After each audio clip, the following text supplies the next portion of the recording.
Ya, kita tiba di segmen keempat, pemirsa dalam program Bukan Perempuan Biasa. Masih bersama Kak Selvi, ya guru seni kita.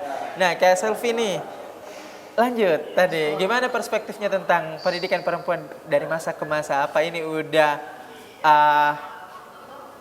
udah dirasa puas nih, ya? Atau masih kurang, atau masih nggak adil, atau apa yang perlu dibenahi, Kak Selvi?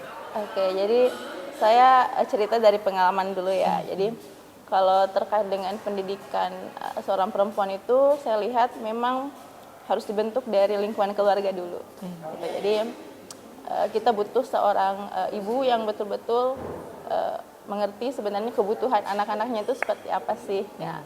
Dan sebelum menjadi ibu tentunya dia juga harus paham sebenarnya kebutuhan menjadi seorang perempuan itu seperti apa sih. Nah, jadi pendidikan inilah yang menjadi bekal penting untuk seorang perempuan. Kayaknya Kak Selvi ini suka haru orangnya ya, Iya, haruan baperan. ya. Ya lanjut. Iya gitu, jadi pertama ya memang perempuan itu harus membekali diri dengan pendidikan.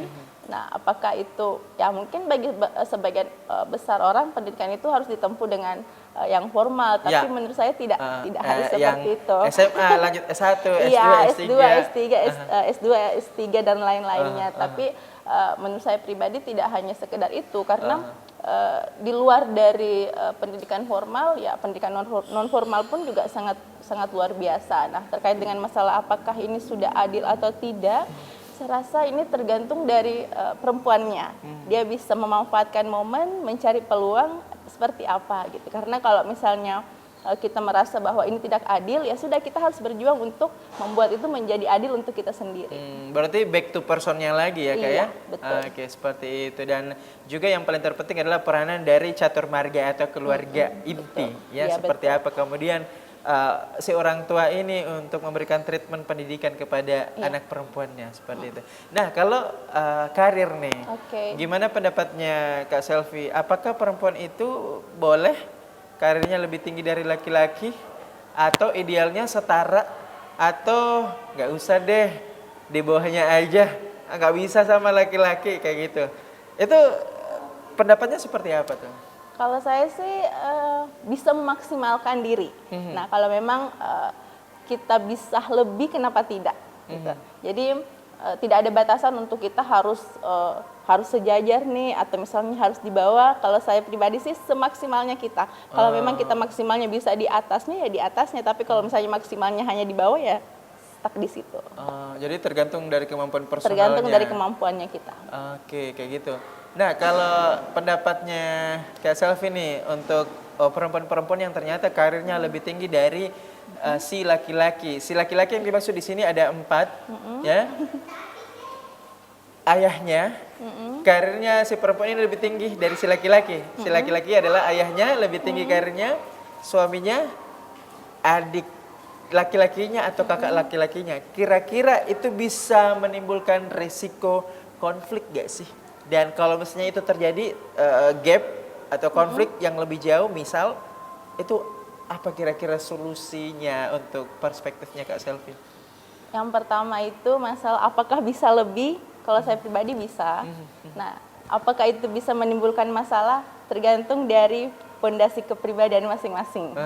Kenapa? Karena kalau misalnya nih kita tidak paham sebenarnya kita ini perempuan itu sebenarnya seperti apa sih posisinya di lingkungan keluarga. Nah, ini yang agak biasanya menimbulkan sedikit gesekan nih dalam rumah tangga. Tapi kalau misalnya kembali lagi nih kita memaksimalkan karir kita, tapi tentunya diseimbangi dengan memaksimalkan kita sebagai ibu rumah tangga di rumah. Contoh kayak gini nih Kak, ya ini memang fakta ya, fakta. Walaupun kita tidak menggunakan data yang valid, tapi ini terjadi, ya. Misalnya seorang perempuan yang memiliki karir seperti HRD, kemudian seorang perempuan yang artis atau pengusaha atau owner yang istilahnya penghasilannya secara finansial jauh melebihi dari si laki-laki, apakah itu suaminya, apakah kakak laki-laki, adik laki-lakinya, dan sebagainya, itu akan lebih rentan. Seperti kalau artis gampang cerai, karena dipikirnya punya penghasilan yang bahkan lebih besar. Kemudian si anak kemudian tiba-tiba jadi arogan, ya kan, seperti itu, jadi ke kakaknya, ke adiknya, atau tidak patuh lagi ke orang tuanya seperti bapak, karena dirasa bahwa punya power, punya penghasilan yang sangat luar biasa.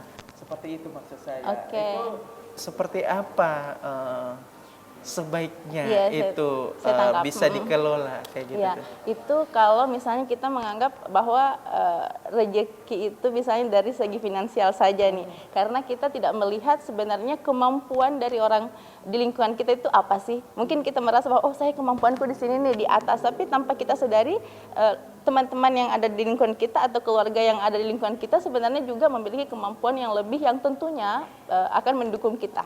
Nah, jadi kalau misalnya kita mau meninggikan ego, saya rasa itu bukan solusi, tapi kita harus lebih belajar untuk melihat bahwa mungkin saat ini kita karirnya lagi di atas, tapi pasangan kita atau keluarga kita tentunya kita tidak bisa menjadi di atas kalau misalnya tidak ada dukungan dari bawah. Apa-apa yang sudah dititipkan oleh Allah Subhanahu wa Ta'ala. Contoh misalnya kita itu sebagai anak perempuan. Nah, kalau kita tidak diberikan kepercayaan atau tidak diberikan izin oleh ayah kita untuk berpendidikan atau keluar rumah, tentu ini tidak akan menjadi seperti ini. Nah, sama dengan misalnya peranan pasangan kita, mungkin ketika kita tidak diberikan izin atau tidak didukung, nah tentu juga kita tidak bisa memaksimalkan karir kita. Tapi kita tahan dulu ya, kita akan kembali usai jeda berikut ini.